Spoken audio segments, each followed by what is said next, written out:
KSRTCയിൽ സ്ത്രീകൾക്ക് സൗജന്യ യാത്ര നൽകിയാൽ തെക്കൻ കേരളത്തിലെ സ്വകാര്യ ബസ് സർവീസ് പൂർണ്ണമായും നിലക്കുമെന്ന് ബസ് ഓപ്പറേറ്റേഴ്സ് അസോസിയേഷൻ സംസ്ഥാന general secretary T Gopinathan media വണ്ണിനോട്. സ്വകാര്യ ബസ് മേഖലയെ സർക്കാർ അവഗണിച്ചു. നാളെ തൃശൂരിൽ അസോസിയേഷൻ യോഗം ചേരുമെന്നും ടി ഗോപിനാഥൻ. നിങ്ങൾ നേരത്തെ തന്നെ നിങ്ങളുടെ ഒരു ആശങ്കയൊക്കെ പറഞ്ഞിരുന്നു. സർക്കാരിനെ സംബന്ധിച്ച് അവരുടെ ഒരു വെൽഫെയർ സ്കീമിന്റെ ഭാഗമായിട്ടുള്ള ഒരു പ്രഖ്യാപനമാണ് ഇത്. അല്ല, സർക്കാർ ഇത്തരത്തിലുള്ള ജനക്ഷേമകരമായിട്ടുള്ള പ്രവർത്തനങ്ങൾ പ്രഖ്യാപിക്കുക എന്നുള്ളത് അത് സർക്കാരിൻ്റെ നടപടിയാണ്.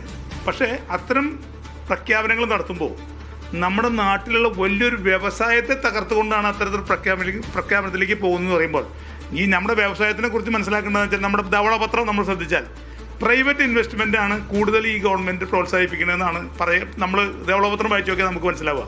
ഞങ്ങൾ 50 ലക്ഷം രൂപ വിലയുള്ള ബസ് 10,000 ബസ്സുകൾ ഈ സംസ്ഥാനത്ത് സർവീസ് നടത്തുക.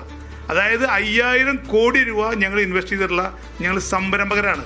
അപ്പോൾ ഈ സംരംഭകർ ഈ സർക്കാരിൻ്റെ ഈ ജനക്ഷേമ പ്രവർത്തനങ്ങളുടെ പേരിൽ ഈ സംരംഭകരാണ് ഇല്ലാതെയാവാൻ പോകുന്നത്. ഞങ്ങൾ മാത്രമല്ല, ഞങ്ങളുടെ കൂടെ ജോലി ചെയ്യുന്ന 40,000 ആളുകൾ ഡയറക്റ്റായിട്ടും അതിനേക്കാൾ ഉപരി അതിൻ്റെ ഇരട്ടിയിലധികം ആളുകൾ പരോക്ഷമായിട്ടും തൊഴിലെടുക്കുന്ന ഒരു തൊഴിൽ മേഖലയാണിത്.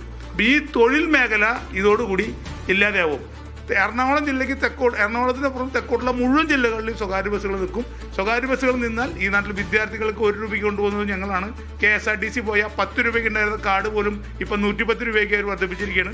വിദ്യാർത്ഥികൾക്ക് എത്രത്തോളം വിദ്യാർത്ഥികൾക്ക് കൺസെഷൻ KSRTCയിൽ കിട്ടുന്നുള്ള പിൻകാല ചരിത്രം പരിശോധിച്ചാൽ നിങ്ങൾക്ക് മനസ്സിലാവും.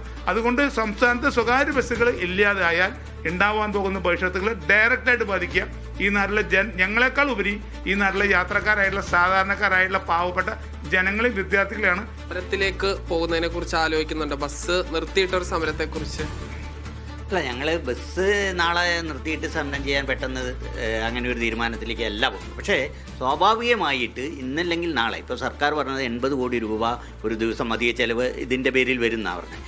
അപ്പോൾ ഇവിടെ 8,000 ബസ്സുകൾക്ക് ഇത് എഫക്റ്റ് ചെയ്യും, പ്രൈവറ്റ് ബസ്സുകൾക്ക്. ഈ 8,000 പ്രൈവറ്റ് ബസ്സുകൾക്ക് എങ്ങനെയാണ് ഇത് നമ്മൾ കോമ്പൻസേറ്റ് ചെയ്യുക? സർക്കാരിന് ഖജനാവിന്ന് എടുത്ത് കൊടുക്കാവുന്നതേ ഉള്ളൂ. ഞങ്ങൾ എത്ര ദിവസം പറഞ്ഞിട്ടാണ് കൊടുക്കുക? അപ്പോൾ സ്വാഭാവികമായിട്ട് ഇതിൻ്റെ ഒരു ഉത്തരം എന്ന് പറയുന്നത് ഇത് സ്വകാര്യ ബസ്സുകൾ നിലച്ചു പോകും.